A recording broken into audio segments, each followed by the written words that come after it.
লামিয়ার কথা শুনে শুভ্র হালকা হেসে বলল, না, এসব কিছুই না। আসলে সবাই কিছু না কিছু কেনাকাটা করছে। মেয়েরা শাড়ি লেহেঙ্গা কিনছে, আপনি এক কোণে বসে আছেন। তাই ভাবলাম হয়তো টাকা নেই, তাই এতিমের মতো বসে আছেন। এজন্য ভাবলাম টাকা পয়সা দিয়ে গরিবদের একটু ভালো করি, এই আর কি।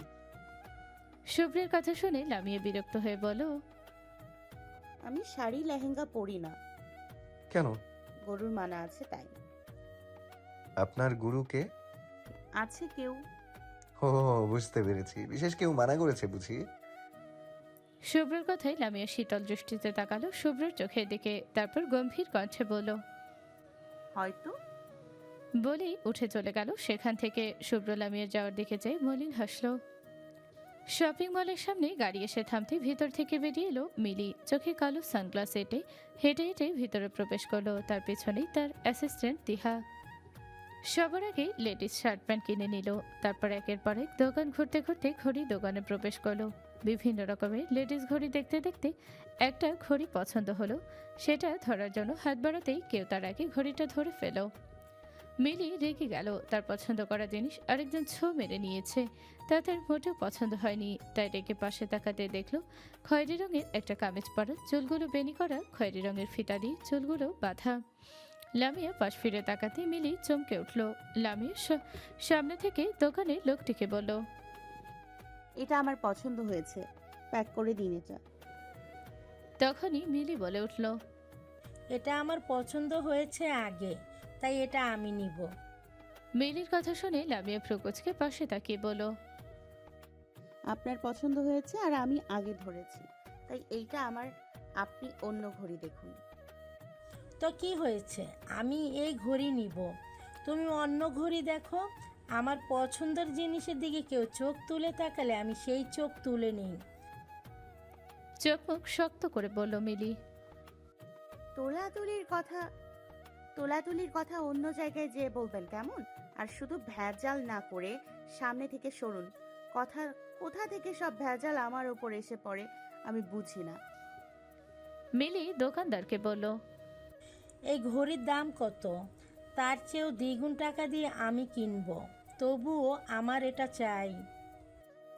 আজব পাবলিক তো, কোন ক্ষেত থেকে মূলা উঠে এসছে এখানে? তখন থেকে গায়ে পড়ে ঝগড়া করছেন। বলেছি না এই ঘড়ি আমি নিব, আমি আগে নিয়েছি এইটা। লামিয়াকে খুঁজতে শুভ্র, মাহির, তাইব, তাইবা আর রাশেদ এদিকে আসছিল। লামিয়ার কণ্ঠ শুনে সবাই ঘড়ি দোকানে প্রবেশ করতে দেখলো একটা মেয়ের সাথে লামিয়া রেগে তর্কাতর্কি করছে। রাশেদ তাড়াতাড়ি করে বলে উঠল, কি হয়েছে এখানে লামিয়া? রাশেদের কথা শুনে মিলি চোখ তুলে তাকালো। রাশেদ মিলিকে দেখে অবাক হলো। পিছন থেকে শুভ্র আসতেই মিলিকে দেখে সে শীতল দৃষ্টিতে তাকালো। এতদিন পর শুভ্রকে দেখে মিলি নিজেকে আটকাতে না পেরে দৌড়ে শুভ্রকে জড়িয়ে ধরল। তাইব, তাইবা, মাহির হা করে তাকিয়ে আছে তাদের দিকে। রাশেদ চুপচাপ তাকিয়ে আছে, সে জানতো এমনটাই হবে। লামিয়া ফ্রুকুচকে তাকালো শুভ্রর দিকে। শুভ্র শীতল চোখে লামিয়ার দিকে তাকিয়ে আছে। তুমি এখানে আসার পর আমি তোমাকে কত মিস করেছি জানো তুমি? তোমাকে কতবার ফোন করেছি, একটা বারও ফোন তুলনি কেন? শুভ্র মিলির পিঠে হাত রেখে লামিয়ার দিকে শীতল দৃষ্টিতে তাকিয়ে বলল। কাজে ব্যস্ত ছিলাম তাই ফোন তুলতে পারিনি। শুভ্র মিলির পিঠে হাত রাখতে মিলি কারো শক্ত করে জড়িয়ে ধরল শুভ্রকে। শুভ্র হালকা হাতে জড়িয়ে ধরল মিলিকে, কিন্তু চোখ এখনো লামিয়ার দিকে। এদিকে এই দৃশ্য দেখে লামিয়ার বুকে যে মোচড় দিয়েছে, কেন দিয়েছে, কিসের জন্য দিয়েছে তা লামিয়ার জানা নেই। লামিয়া চুপচাপ তাকিয়ে আছে শুভ্রের দিকে। রাশেদ একবার লামিয়ার দিকে, আরেকবার শুভ্রের দিকে তাকাচ্ছে। লামিয়া শুকনো ঢোক গেল। তার কেমন লাগছে, কেন এমন লাগছে? এই লোক যাকে ইচ্ছা তাকে জড়িয়ে ধরুক, তাতে তার কি ভেবে দ্রুত ঘড়ির বিল মিটি তাড়াতাড়ি করে দোকান থেকে বেরিয়ে এলো। তার পেছন পেছন তাইব, তাইবা, মাহিরও বেরিয়ে এলো। রাশেদ বনে যাওয়ার দিকে তাকে দীর্ঘশ্বাস ফেলে বলল, তোরা থাক, আমি আসি। শুভ্র রাশেদের দিকে অসহায় চোখে তাকালো, কিন্তু রাশেদ তা দেখে চুপচাপ বেরিয়ে গেল। মিলি শুভ্রর বুকে থেকে মাথা তুলে হেসে বলল, এতদিন পর তোমাকে পেয়েছি, তাই আজকের রাতটা তোমাকে আমায় দিতেই হবে। আজকে ছাড়ছি না তোমাকে। শুভ্র হেসে বলল। আপনি যা বলবেন। মিলি হাসি মুখটা মলিন করে বলল, তুমি নাকি ব্যথা পেয়েছো, দেখি কোথায়। বাসায় চলো, সব দেখাবো। শুভ্রের কথা শুনে মিলি হেসে উঠল, তারপর ঘড়ির কথা মনে পড়তেই বলল, দেখেছো, ওই মেয়েটা আমার পছন্দ করা জিনিস নিয়ে গিয়েছে। মিলি একে একে সব বলল শুভ্রকে। শুভ্র বুঝল এখন লামিয়ার তার জন্য তখন চিল্লাচিল্লি করেছিল। মিলির সাথে শুভ্র মিলিকে দোকান থেকে একটা দামি ঘড়ি কিনে দিল। মিলি বেশ খুশি হয়ে জড়িয়ে ধরল শুভ্রকে। শুভ্রের বেশ বিরক্ত লাগছে, কিন্তু কিছুই করার নেই। মিলি শুভ্রর হাত ধরে শপিং মল থেকে বের হতেই দেখলো রাশেদরা সবাই দাঁড়িয়ে আছে। শুভ্র আশেপাশে তাকাতে দেখলো লামিয়া হেসে হেসে কথা বলছে, তবে মুখটা মলিন দেখাচ্ছে। শুভ্রর বুক ভর হয়ে উঠল। আমাকে ভালোবাসবে ব্রাউনি? তোমাকে আমি অনেক ভালোবাসি। বলেই সামনে দাঁড়িয়ে থাকা লামিয়ার দিকে হাত বাড়িয়ে দিল কাইসার। লামিয়া মুগ্ধ নয়নে তাকিয়ে আছে কাইসারের দিকে। বাদামি রঙের চোখগুলো কি সুন্দর। কাইসার লামিয়ার দিকে এগিয়ে এসে লামিয়ার গালে হাত রাখলো আলতো করে। চোখে চোখ রেখে কাইসার আস্তে আস্তে বলে উঠল, বুলবুলি, ভালোবাসি তোকে। আমার বউ হবি? আমার এই অন্ধকার জগৎটাকে আলোকিত করে দিবি? এই আমিময় খারাপ আমিটাকে ভালো করে দিতে পারবি? লামিয়া কাইসারের চোখে চোখ রেখে বলল, পারবো, সব পারবো। আমাকে ভালোবাসলে এই আমি আপনার জন্য মরতে পর্যন্ত পারবো। লামিয়ার কথাই কাইসার যেন দুনিয়ার সবকিছু পেয়ে গেল। কাইসার আস্তে করে লামিয়ার কপালে গভীর চুম্বন করলো। সময়টা রাত 11টা। একের পর এক ড্রিঙ্ক করে যাচ্ছে মিলি। তার সামনে মাথা নিচু করে ফোনের স্ক্রিনে চোখ রেখে মুচকি হাসছে শুভ্র। ফোনের স্ক্রিনে ভেসে আছে লামিয়ার মারামারির ভিডিও। ভার্সিটির প্রথম দিনে সে মারামারির ভিডিও পেয়েছে আজ শুভ্র। তা এই নিয়ে 10 বারের উপরে দেখে ফেলেছে। ভিডিও দেখে বেশ হাসি পাচ্ছে তার। যে মেয়ে আগে একটা পিঁপড়া মারতে ভয় পেত, সে মেয়ে এখন জঙ্গলির মতো মানুষ পেটাচ্ছে। শপিং মল থেকে শুভ্র আর মিলি শুভ্রের বাড়িতে এসেছে, কারণ মিলি বাংলাদেশে আসার পর থেকে শুভ্রের বাড়ি থাকছে আর শুভ্র ইসলাম বাড়িতে। মিলি ড্রিঙ্ক করে করে পুরোই মাতাল হয়ে গিয়েছে। নেশা বেশ জোরেছে আজ। সামনে তাকে শুভ্রকে দেখলো, সে এখনো ফোনে আটকে আছে। আসার পর থেকে ফোন থেকে চোখ সরছে না তার। মিলি তা দেখে বেশ বিরক্ত হয়ে চেয়ার থেকে উঠে দাঁড়িয়ে এলোমেলো পায়ে শুভ্রের গলা পেঁচিয়ে ধরতেই শুভ্র ছাড়া মেরে সরিয়ে দিল, যার কারণে মিলি ফ্লোরে পড়ে গেল। শুভ্র রাগে হেসে সে বলে উঠল, একদম সীমা অতিক্রম করার চেষ্টা করবে না, নয়তো জানে পুঁতে ফেলবো। শপিং মলে কিছু বলিনি দেখে এখন যে বলবো না তা নয়। আমাকে তুমি বেশ ভালো করে চিনো আমি কি জিনিস। যতটুকু কাজ দেয়া হয়েছে ঠিক ততটুকু করবে। বেশি বাড়াবাড়ি করলে এর ফল খারাপ হবে। দ্বিতীয়বার আমাকে স্পর্শ করতে আসলে ওই হাত টুকরো টুকরো করে দিব। বলে শুভ্র পাশ থেকে পানির বোতল নিয়ে নিজের শরীরে ঠেলে দিয়ে শরীর ঝাড়া দিল এমনভাবে যেন গায়ে ময়লা লেগে গিয়েছে। এমন অপমানে মিলি ছলছল চোখে তাকালো শুভ্রের দিকে। চোখ দিয়ে দোফোটা বেয়ে পানি গড়িয়ে পড়ল। শুভ্র তার দিকে ফিরে না দেখে তিহাকে বলে বেরিয়ে গেল বাড়ি থেকে। তিহা মিলিকে ফ্লোর থেকে উঠাতে মিলি তিহাকে সরিয়ে দিল। চোখ মুখ লাল হয়ে উঠেছে তার। তিহা মিলির অবস্থা বুঝতে পেরে দ্রুত পকেট থেকে একটা ইঞ্জেকশন মিলির হাতে পুশ করে দিল। মিলি আস্তে আস্তে চোখ বন্ধ করে গভীর ঘুমে তলিয়ে গেল।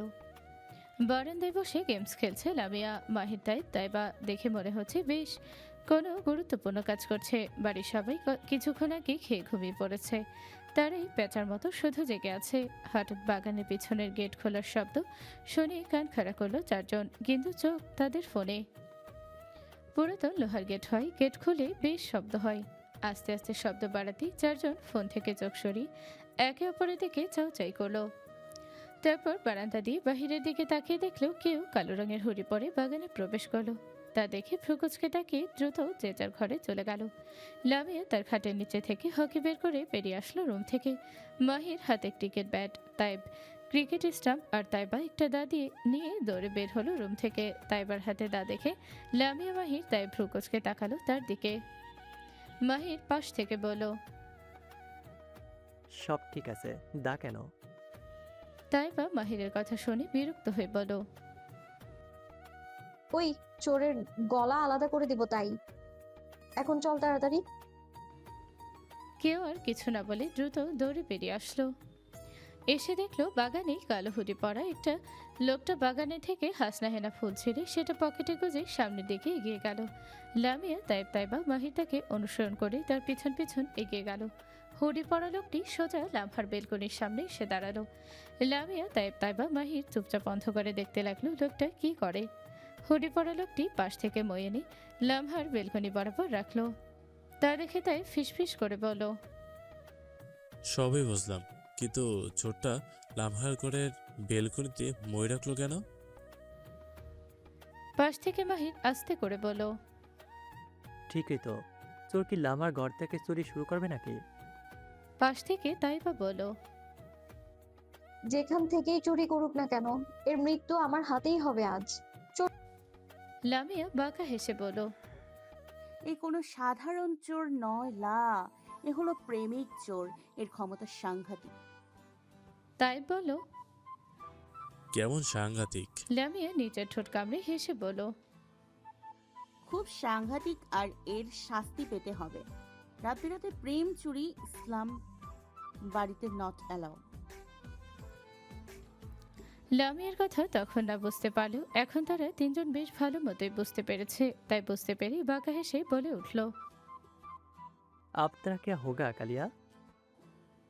লামিয়া দাঁতের পাটি বের করে বলল, চোর চোর, ও চাচা, ও চাচি, ও দাদা, ও দাদি, ও আম্মা, ও আব্বা, আমগো বাড়ি চোর আইছে, সব আমগো সব চুরি করে লয়ে গেল গো। গানের মতো সুরে সুর করে বলে উঠল চারজন। গানের মতো সুরে সুরে চেঁচানোর শব্দ শুনি হুডি পরা লোক হকচকিয়ে উঠল। পিছনে তাকাতেই হঠাৎ তার পশ্চাৎদেশে তাইব স্টাম্প দিয়ে এক বাড়ি বসিয়ে দিতেই হুডি পরা লোকটি বাবাকে বলে চিৎকার করে মাটিতে লুটিয়ে পড়ল। তাই মাহির আবিরের পশ্চাৎদেশে আরও 4-5 বাড়ি বসিয়ে দিল। তাইবা তার হাতে দা উপরে তুলে চেঁচাতে লাগলো, দে বেটাকে, আরো দে, খুব করে দে বেটাকে, আর দুটো বেশি দে না। তাদের এমন চেঁচামেচি শুনে জ্যাকি দৌড়ে এসে ঘেউ ঘেউ করতে লাগলো। এদিকে আবিরও বাবা ও মা বলে চিৎকার করতে আছে। সবাই গেট দিয়ে বাড়ির ভেতরে প্রবেশ করেছিল। শুভ্র বাগানে থেকে এমন চেঁচামেচি শুনে দৌড়ে সেখানে গিয়ে তাদের এই অবস্থায় দেখে হতভম্ব হয়ে গেল। ইসলাম বাড়ির 4 জনের গলা নয়তো যেন পাড়ার মসজিদের মাইক। তাদের এমন চিৎকার চেঁচামেচি শুনে আশেপাশের সবাই লাঠি ছাটানি বের হয়ে খুঁজতে লাগলো কোথা থেকে এমন চিৎকার চেঁচামেচির শব্দ আসছে। ওইদিকে তাদের চিৎকার শুনে ইসলাম বাড়ির সবাই দৌড়ে বাগানের দিকে দৌড়ে আসলো।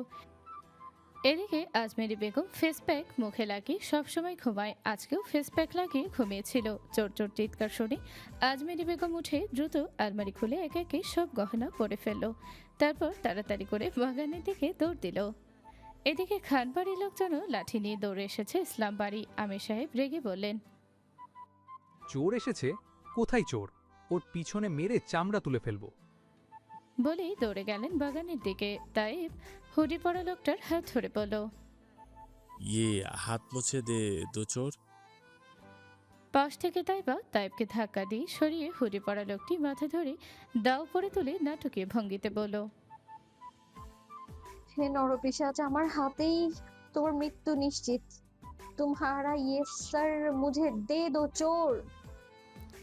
হুডি পরা লোকটি তাইবার হাতে দা দেখে ভয় পেয়ে অনবরত মাথা নাড়াতে লাগলো। তাইবা ভিলেনের মতো হু হু করে হেসে উঠল। হুডি পরা লোকটি মাথা নেড়ে বলল, काफी नहीं है, काफी नहीं। তাইবা তা দেখে শয়তানি হাসি দিয়ে বলল, প্রস্তুত হও মৃত্যুর জন্য। আজ আমি চোর বলি দেব, তারপর এর হাড্ডি দিয়ে আমি রানী অরুন্ধতির মতো একটা অস্ত্র বানাবো। হু হা হা হা। পাশ থেকে লামিয়া তাইব মাহির একসাথে সুর তুলে বলে উঠল, জয় জয় মা তায়েব, জয় জয় মা তায়েব, জয় জয় মা তায়েব। শুভ্র দাঁড়িয়ে তাদের কাণ্ড দেখছে। সে হাসবে নাকি তাদের আটকাবে সেটা বুঝতে পারছে না। হঠাৎ পিছন থেকে আনিসুল সাহেবের কণ্ঠ শুনে সবাই পিছনে ঘুরে তাকিয়ে দেখল আশেপাশের সবাই এসে উপস্থিত হয়েছে তাদের বাগানে। তাইবা মাহির লামিয়া থেমে গেল। তাইবার হাতে তা দেখে জাহিদ হতবাক হয়ে তাকিয়ে রইল তার দিকে। হুডি পরা লোকটি মাটিতে শুয়ে চুপসে আছে। ইসলাম বাড়ির 4 বিচ্ছুদের হাতে পড়ে বেচারি আধমরা হয়ে গিয়েছে। এখন যদি তাদের হাতে উদম মাধ্যম খায় তাহলে বেচারি আজকে ইন্নালিল্লাহ হয়ে যাবে ভেবেই হুডি পরা লোকটি চুপসে আছে। এদিকে তাইবা মাহি লামিয়া বুক ফুলিয়ে দাঁড়িয়ে আছে। তারা চোর ধরেছে তাদের। আনিসুল সাহেব 4 জনের দিকে তাকিয়ে গর্বের সাথে বলল, আজ আমার অনেক গর্ব হচ্ছে, কারণ ইসলাম বাড়িতে 4 বাঘ আর 4 বাঘিনী জন্ম নিয়েছে আমরা। পাশ থেকে তাইব খুশিতে গদগদ করে বলল, আমিও গর্বিত হচ্ছি। দেখো, খুশিতে আমরা সবাই গর্ভবতী হয়ে গিয়েছি। তাইবের কথা শুনে মাহির তাইবের পায়ে পাড়া দিল। ভীষণ এক্সাইটেড হয়ে যে সে উল্টোপাল্টা কথা বলে ফেলেছে সে এখন বুঝলো। তাই থতমত খেয়ে তার বাবার দিকে তাকাতেই দেখলো তিনি চোখ গরম করে তাকিয়ে আছে তার দিকে। তাইবের কথাই পাত্তা না দিয়ে আমির সাহেব রেগে ফুটি পড়া মানুষটার দিকে তাকিয়ে বলল, চুরি করার শখ তাই না অনেক? দাঁড়াও, আজকে চুরি করাচ্ছি। তোমাকে মেরে তোমার মা বাবাকে ডাকবো, দাঁড়াও। বলেই লোকটির পশ্চাৎ দেশে আরও কয়েকটা বাড়ি বসিয়ে দিল। ওইদিকে আজমিরি বেগম ফেসপ্যাক মুখে লাগিয়ে সমস্ত গহনাগাটি পরে এসে চুপচাপ দাঁড়িয়েছে আনিসুল সাহেবের পেছনে। আমির সাহেব ইচ্ছে মতো পিটিয়ে হুডি পড়া লোকটির মুখ থেকে মাস্ক টেনে খুলে তাকাতেই ভ্যাবাচাকা খেয়ে গেল। সে কি ঠিক দেখছে, নাকি মাঝরাতে ঘুম ভেঙে যাওয়ার কারণে ঘুমের চোখে ভুল দেখছে? তাই চোখগুলো ভালোভাবে কষলে আবার তাকাতে দেখল হুডি পড়া লোকটি আর কেউ নয়, তারই বড় ছেলে আবির। এতক্ষণ নিজের ছেলেকে নিজে এভাবে পেটালো। আমির সাহেব ঘুরে সামনে তাকাতে দেখল সবাই স্তব্ধ হয়ে তাকিয়ে আছে তাদের দিকে। তাদের দেখে মনে হচ্ছে তারা 440 ভোল্টের ঝটকা খেয়েছে। সবাই চোখ বড় বড় করে তাকিয়ে আছে। পাশ থেকে মাহির তাইবা লামিয়া মুখ টিপে হাসছে। এদিকে আবিরের লজ্জায় মরি মরি অবস্থা। বিয়ে হওয়ার পরও বউকে নিয়ে না ঘুমিয়ে একা ঘুমাতে হয়, এই দুঃখে বেচারা ভেবেছিল আজকে রাতে মই দিয়ে লামহার বেলকনি দিয়ে তার রুমে গিয়ে বন্ধুরে বুকে নিয়ে ঠাইসা ঘুম দিবে। সকালে ভোরে আবার আস্তে করে চলে যাবে সবার ঘুম ভাঙার আগে, কিন্তু তার হলো না। আবিরকে দেখে লামহা হতবাক।